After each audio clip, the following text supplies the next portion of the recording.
Ladies and gentlemen, welcome back to another episode of Heavy Metal Music Theory. And today we're going back to one of rock's most influential bands of all time. We are going to be talking about the Beatles, okay? And we're going to do the song Blackbird. And the reason I chose this song is because, well, it's a damn good song. It's pretty well known, and theoretically it's got a lot going on. The theme of this is a lot of chord changes and a lot in the way of slash chords creating descending and ascending bass lines. So we're going to go through this chord by chord. I'm going to play it so you can hear it as we go. We're rooted in G, okay? So we're going to go with the G chord.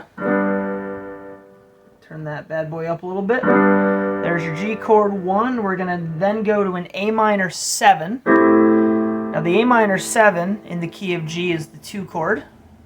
The next chord is a G/B. So what that means is it's a G chord, but the bass note is not a G note, it's a B note. So you get this. Right? You get a little tension. The next chord is the 4 chord, which is C major. All right? Now here's where stuff starts to get really cool. We're going to throw in an A7, but it's going to contain a C sharp in the bass. All right? The A7 is the 5 of 5. So what that means is, in the key of G, the 5 chord, is D7. In the key of D, the 5 chord is A7. So we're doing a multiple scale jump. We're going the A7's the 5 of D, and then the next chord is in fact a D7.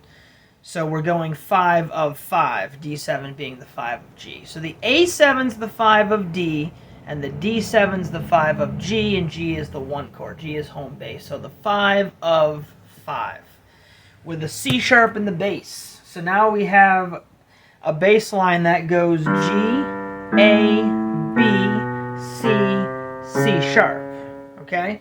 And then we land on that D7. And then we're going to have a quick shift in the action here. We're going to throw in a B7, but it's going to contain a D sharp, okay? And I feel like the reason they chose B7 is, well, multiple reasons. Number one, it contains the D sharp as the 3rd, which continues with that chromatic walking bass from the D to the D sharp. But it's also the 5 chord of E minor. And if you know anything about the key of G major, you know that the 6 chord is E minor. So the B7 is the 5 with the altered bass note. It's the 5 of 6. The next chord played is in fact the 6 in E minor. All right. Hope you guys are following me so far. The next chord is the next chord is C minor with an E flat in the bass. Okay?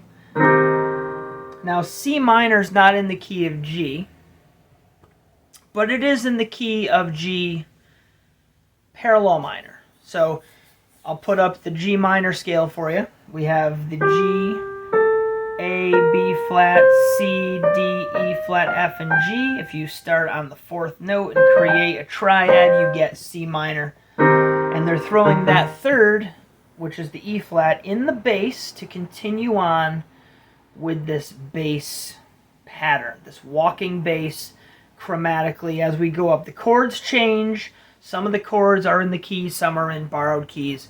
But that bass line is ascending and is creating such a cool effect. The next chord is the G chord. The G chord. There we go.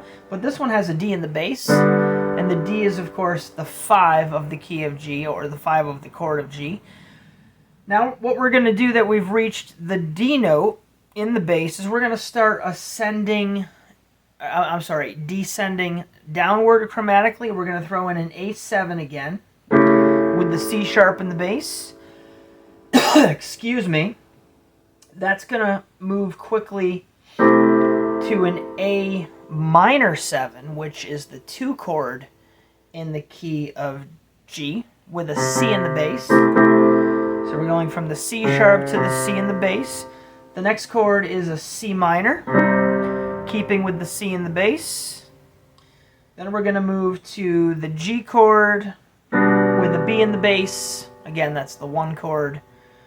Followed by the A7 again, which gives you an A in the bass. And then finally landing on the A minor 7 again with a D in the bass. Now, there is no D in an A minor 7 chord. It's acting as an 11, essentially. It's the 4th note, but up an octave, you'd consider it an 11. Very jazzy chord. Obviously, they chose it because it sounds great, but it also continues on with that chromatic descending bass line. That's going to bring us to the D7, which is, of course, the 5 chord of the original key of G. Finally, we are going to resolve this crazy progression back home to G. All right? I'm going to run through all those chords one more time for you guys, just so you can hear them all without my friggin' voice muddying up the sound. Here we go.